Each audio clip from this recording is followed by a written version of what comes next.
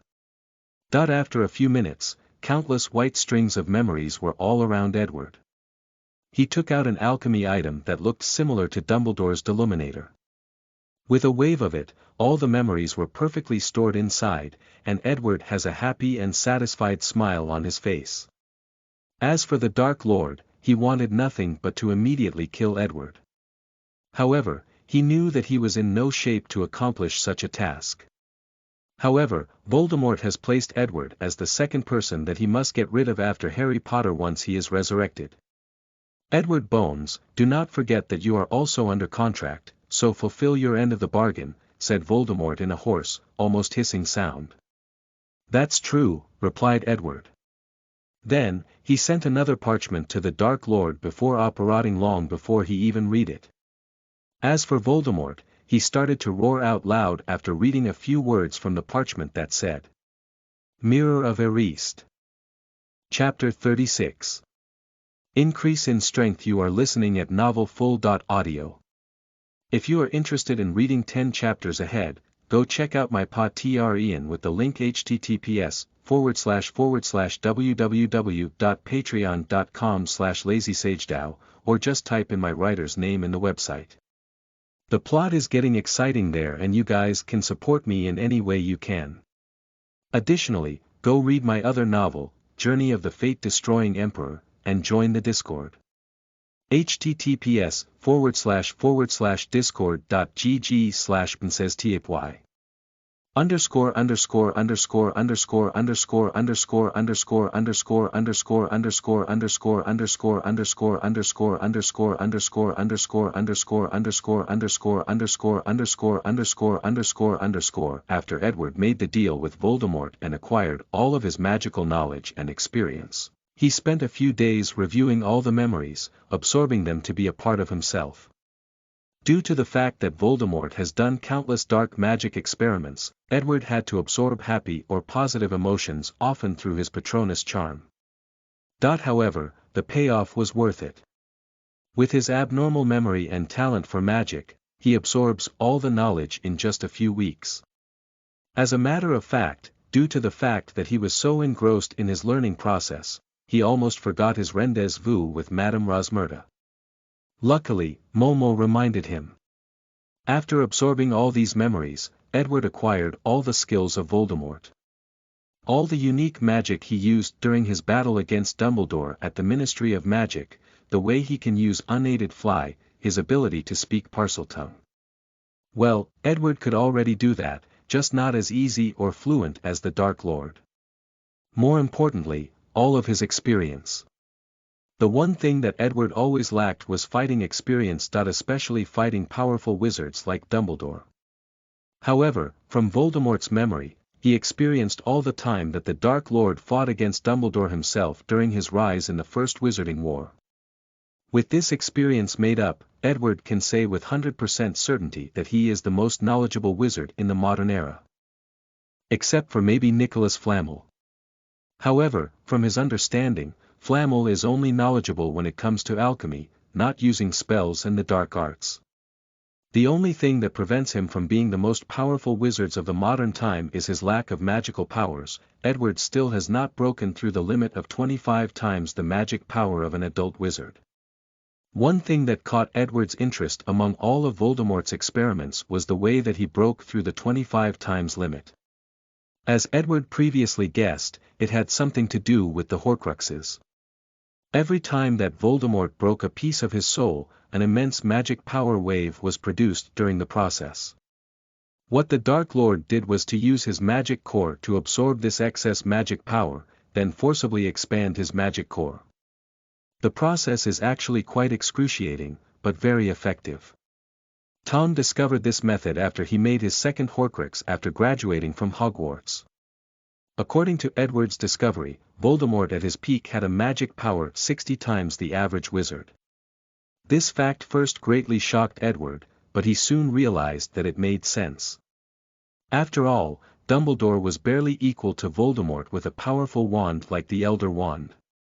So, it made sense that he was weaker than Voldemort when it comes to magic powers. Well, none of that truly mattered to Edward. After knowing how Voldemort broke 2 shackles of the magic core, he had a plan for his future. Of course, he would not make an Horcrux unless he discovered a way to make up for the soul after being split.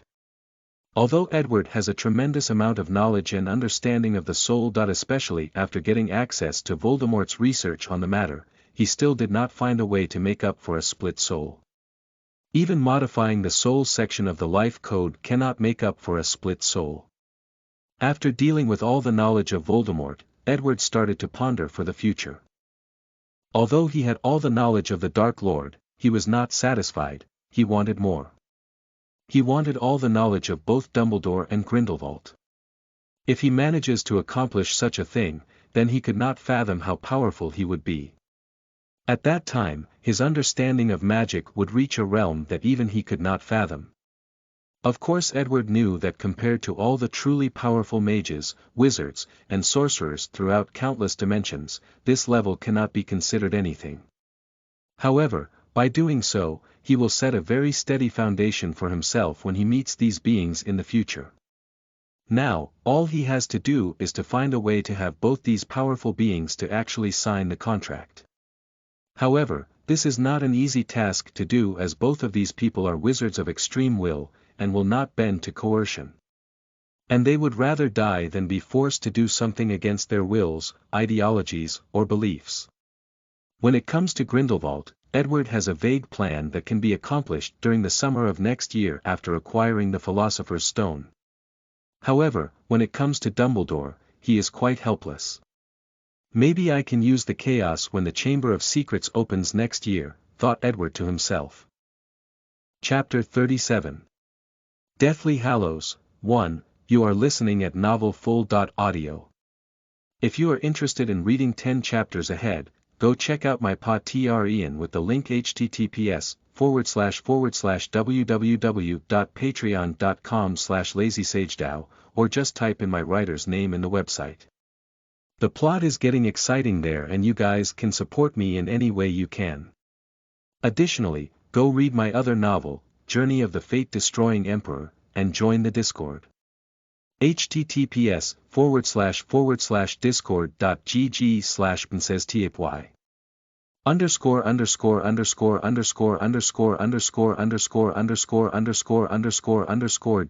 absorbing all of Voldemort's magical knowledge and research, Edward finally focuses on the invisible cloak that he borrowed from Harry Potter, which was one of the Deathly Hallows. After using his alchemy eye charm on the cloak, Edward only came up with a bunch of blanks. None of his knowledge could help dissect the material or how the cloak was made. However, Edward did discover a very powerful energy or a mysterious power in this cloak. Then an idea came to him. In order to verify this idea, Edward had to also examine the resurrection stone that was part of Gaunt's family ring. So, he apparat to the old shack, temporarily disarmed the enchantment protections, and took the ring out. This time it was easy for Edward to remove the ring as he knew what kind of curse that Voldemort placed on the ring. Using such knowledge, he also temporarily disarmed the power of that curse and removed the resurrection stone from the ring. After that, he left after returning everything back to its original state. Back home, Edward then started to analyze this stone and how it was made. However, his alchemy eye also did not provide him with much information except for the fact that material of the resurrection stone was nothing but a very common or regular stone. The real reason that this stone had such tremendous power was only due to the fact of the mysterious power inside of it. Then, Edward started to remember the tale of the three brothers. According to this story, the resurrection stone was made from a random stone that Death took around the river. The elder wand was made from some random wood taken from a tree that was nearby.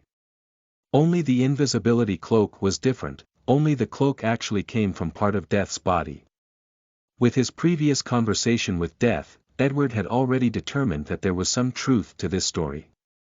By that logic, the only reason that these things became so powerful is due to the power of Death itself. The power of law, muttered Edward to himself. Ever since he saw that strange power in the invisible cloak, he theorized that possibility. Unfortunately for him, even if he knew the answer, he could not change anything. Edward has not even come close to the level of controlling the law, so he is somewhat helpless when it comes to either studying or recreating an alchemy item on the level of the Deathly Hallows. However, Edward was not that bothered as he still had plenty of room to grow. Plus, he still had some use for these Deathly Hallows. He first took out his wand and pointed at these two hallows. Using his magical powers, he started to activate the power of law inside of them. It took a great deal of his magic powers before succeeding. A dark light suddenly came from the hallows, then Edward found himself inside a white room with a tall hooded figure in front of him. It was Death, and Edward knew that his plan had succeeded after seeing the menacing figure once again. "Wizards, why are you summoning me again? Didn't we already reach an agreement?" "You are correct," responded Edward as he looked at this god up and down. "This time, I came to make another deal with you." "What deal?" asked Death a little intrigued. "An exchange for knowledge about the soul, death, time, and space." "Interesting," replied Death, who suddenly approached Edward, standing only less than a meter away from. Its figure was more than 15 feet tall, and it was quite intimidating. "And what do you offer in exchange?" "The soul of Voldemort." "Laughable. Why would I want the soul of a person that is destined to die?" Edward frowned after hearing this, then he continued. "It's true that he is destined to die, but his soul will never belong to you. Do what he did with the Horcruxes. Once he dies, he is destined to be forever eliminated, not able to enter the afterlife or forever staying in limbo. However, what I propose is to gather his split soul, piece them back together and hand them over to you." Death became silent for a brief moment after hearing this proposition. It was truly interested in the soul of such a powerful wizard. However, Edward was right as he was destined not to receive it due to the fact that Voldemort had basically doomed himself when he split his soul into so many pieces. "I can agree to your proposal, but I have certain conditions," replied Death after contemplating. "Please, elaborate." "For one, I cannot give you all my knowledge about souls and death." "Why not?" asked Edward with a deep frown on his face. "I am the literal embodiment of the laws of death that govern this entire universe. Can you fathom the amount of knowledge I have regarding the soul and death? And what repercussions would it have if such knowledge was in the hands of a mortal wizard?" Edward had a frown on his face after hearing this. He could probably understand Death's meaning. Its understanding of the soul and death probably reached the level of law, so it would never give such knowledge away, especially just for the sake of Voldemort's soul. "So, what is in it for me then?" Chapter 38. Deathly Hallows, 2, you are listening at novelfull.audio. If you are interested in reading 10 chapters ahead, go check out my Patreon with the link https://www.patreon.com/lazysagedao, or just type in my writer's name in the website. The plot is getting exciting there and you guys can support me in any way you can. Additionally, go read my other novel, Journey of the Fate-Destroying Emperor, and join the Discord. https://discord.gg/princesstapy. ______________________________________________________________________________________________________________________ I will give you all my knowledge regarding space, time, and dimensions. It should be more than enough to finish constructing your little gate. Edward was not that surprised that Death knew about the Gate of World. As probably the strongest existence in the Harry Potter universe, there is probably nothing that he could not know or hide from his sight. Edward guessed that if it was not due to severe restriction placed on it, Death should be able to do anything it pleases in this universe. That's it. That's all I get, asked Edward, a little unwilling. What else do you want? To control the power of law. In this world, there have been only two people that could control the power of law. Merlin and Morgan Le Fay. However, it had nothing to do with their talents or understanding of magic, replied Death calmly. So, that power I felt in those Deathly Hallows was indeed the power of law, secret thought Edward, however his face did not show any abnormal reactions. What do you mean by those words? Asked Edward instead. He was truly intrigued by these two legendary figures. These are not secrets that you should be privy to, replied Death in a mysterious manner. An act which frustrated Edward, well, at least, he looked that way on the surface. As a matter of fact, he could guess some of the details of what Death was talking about. If you think about it, those two people are very suspicious. Throughout countless universes and dimensions, there exist either their legends or a version of themselves. Why is that? What made them so special that their existence can actually reach across multiple multiverses and dimensions? Are those different versions of them a clone of a truly powerful being? Are they somehow connected to one another? And how powerful one has to be to reach the level of existing in countless dimensions? Edward has at some point pondered these issues. And he believed that maybe one day, he will find the answer to these questions. Meanwhile, Death was enjoying itself after seeing the look of annoyance from Edward's face. Their last meeting left a bitter taste on its mouth, so it was enjoyable, making Edward uncomfortable. So, do we have a deal or not? Asked Death. No problem, but we still have to sign a binding magical contract. Edward took out his own contract. Unfortunately for him, Death was able to see through all his little tricks with the demon language and erased them. An act which made Edward's face a little ugly, however Death was enjoying the entire process. After the contract was signed, Edward then asked for a favor. I need you to recreate an exact replica of the Resurrection Stone. It does not need to have any ability, but it must look exactly the same as the original one. No problem, responded Death. Then, with a wave of his hand, another stone looking exactly like the original Resurrection Stone appeared. However, Edward did not sense any mysterious power in it. I am guessing that you are going to use this stone to plan the death of the greatest white wizard of this century, said Death. How do you know? Replied Edward with a look of shock on his face. Mortal, you could not possibly fathom the depth of my powers. Edward had a serious look on his face after hearing this, then he took out the fake stone and disappeared from the White Room. However, he could still hear the sound of Death laughing echoing as he left. After returning to reality, the somber and scared look on Edward's face was gone, replaced by a deep sneer. As a powerful Occlumens, he can easily control all his emotions, so how could he act in such a way in front of Death? After taking a seat, he started thinking about all the things he learned from Death during their conversations. First thing, it's that Death has the power to predict someone's time of death. This was shown when he knew that both Voldemort and Dumbledore would die. However, this power should not be absolute. If I guess correctly, the Peverell brothers in the story should have died while crossing that bridge, but they somehow managed to evade their demise.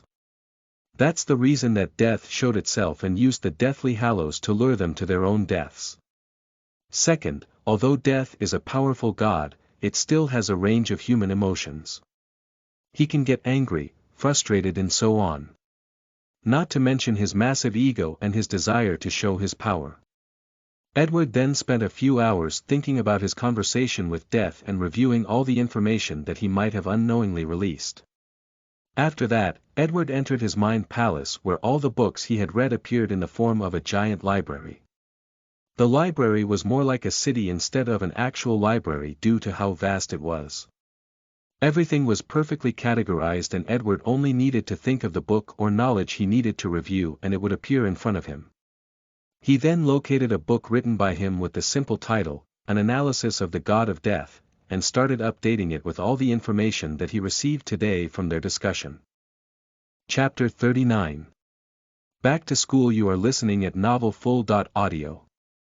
If you are interested in reading 10 chapters ahead, go check out my Patreon with the link https://www.patreon.com/lazysagedao, or just type in my writer's name in the website.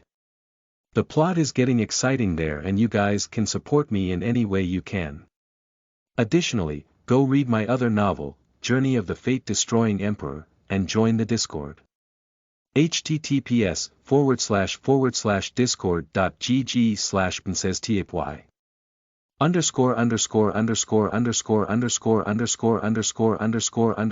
After reorganizing all the information he had about death, Edward started to plan for the future.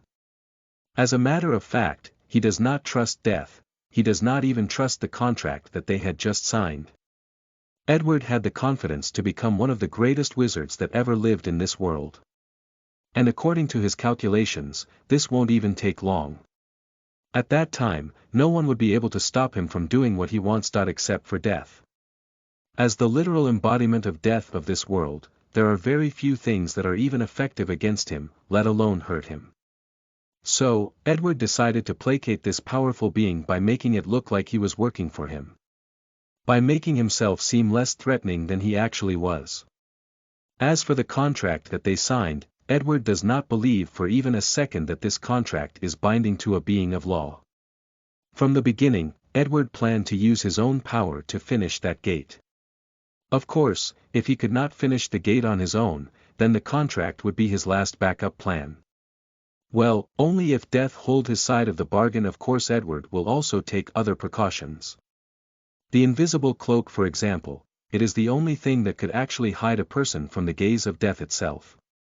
Ignotus managed to live his entire life without being found by death, so Edward must use this cloak for himself.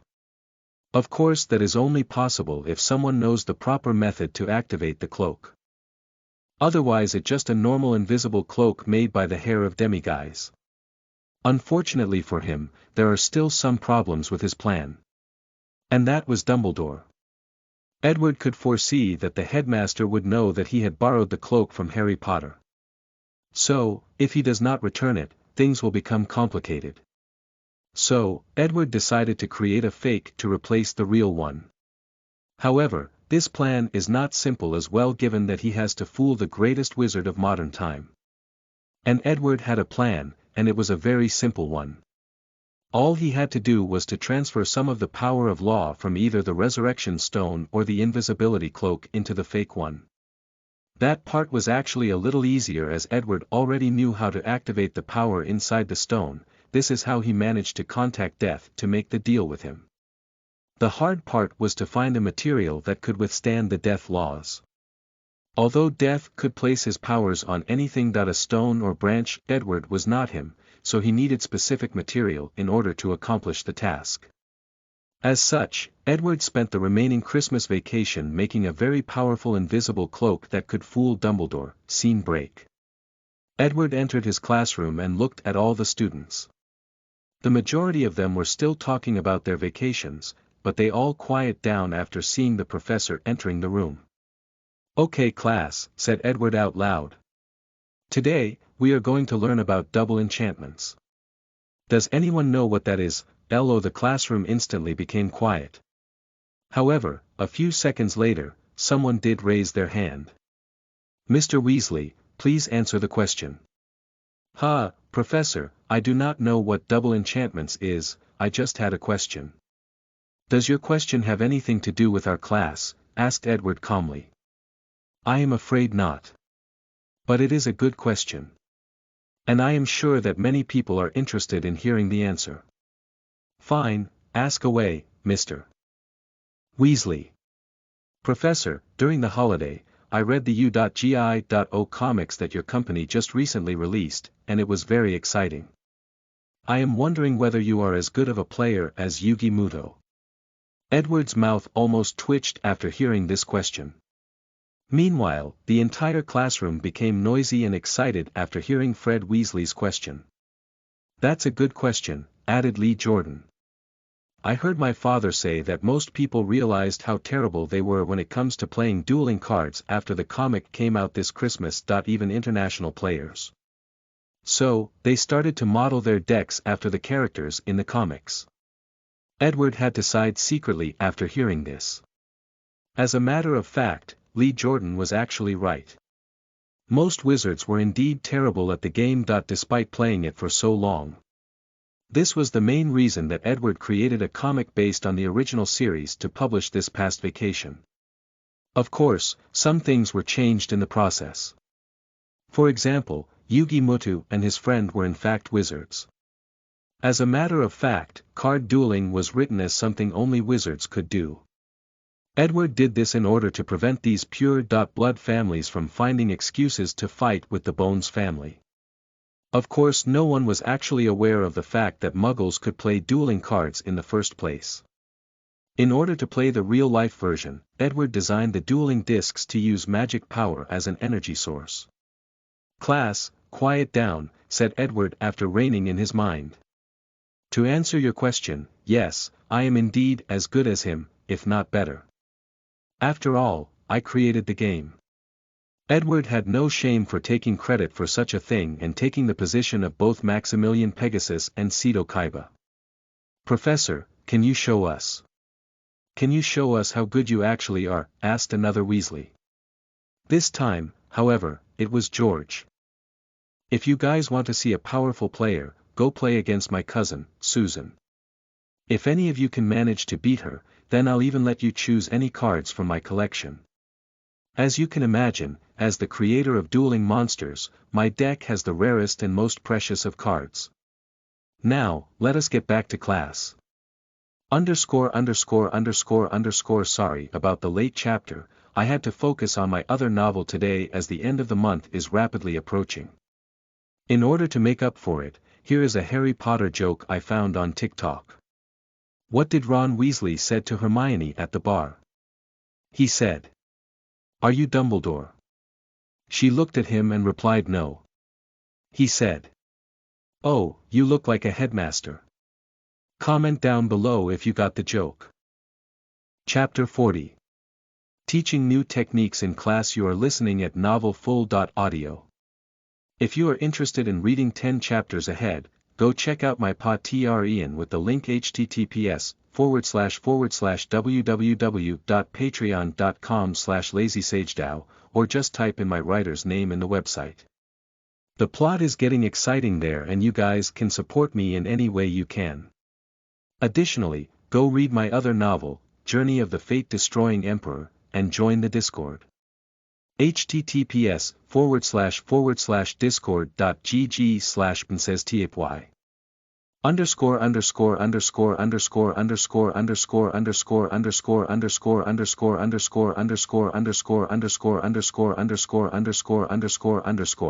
the first semester, I have taught all of you how to do basic enchantments on different items. By now, the majority of you should be able to do the levitation enchantments, the shield enchantment, the Lumos enchantments and a variety of other ones. Edward pauses for a brief moment after saying that. Then, he looked at the entire class. Although the majority still had the excitement from his last declarations, they still paid attention to his class. These students knew that although Professor Edward is usually easy to talk to, but when it comes to magic, he does not play around. So, they are usually in their best behaviors when he is teaching in class. Now, I am going to teach you guys double enchantments. As the name implied, it is to place two enchantments on the same item. These two enchantments can be the same kind, or two different ones. After saying that, Edward started a demonstration. He took out a metal plate, and with his enchanting quill, he wrote the word Protego on it. The words light up blue before vanishing from the metal. This simple metal had just turned into an alchemy item, although the most basic kind. Edward then waved his hand and another piece of metal appeared in front of him. He also wrote the incarnation, Protego, on it. However, he did it twice on the second piece of metal. The front and the back. Taking out his wand, Edward pointed at the first alchemy item and said, Bombarda. A powerful light flew from his wand and hit the floating metal. Then, a semi-transparent shield appeared in front to protect it, but the shield only lasted 3 seconds before it was destroyed, along with the metal. Immediately afterward, Edward pointed at the second floating metal and used the same spell. A piece of light flew from the tip of his wand heading for the second metal. Just like previously, a semi-transparent shield appeared to protect the alchemy item. However, its ending was different from his brethren. After 3 seconds, when the shield was about to be destroyed, a second shield appeared, thus increasing the protective ability of the item.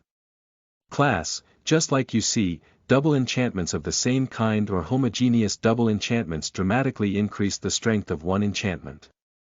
The students became surprised and excited after seeing such a magical process. They all wished to immediately give it a try. However, Edward stopped them. Now, please be patient as I am also going to demonstrate another form of double enchantments, which is called heterogeneous double enchantments.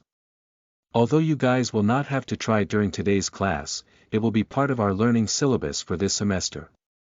After saying these words, Edward once again waved his wand and another plate flew from the desk on the corner of the room in front of him. He took out his quill and started writing. He first wrote Lumos on one side, then Incendio on the other side. Then, he lightly threw the metal in the air. A bright light flew out of it, followed by a bright flame. They each floated around each other, it was like they were planets orbiting one another. As all you can see, heterogeneous double enchantments can also mean to place 2 different kinds of enchantments on the same item. All the students marveled at this rare view that took place on them. Throughout the first semester, the professor had always mentioned that alchemy was a wondrous form of magic. And the students agreed with him. In the past few months, they have learned so much on how to make different alchemy items.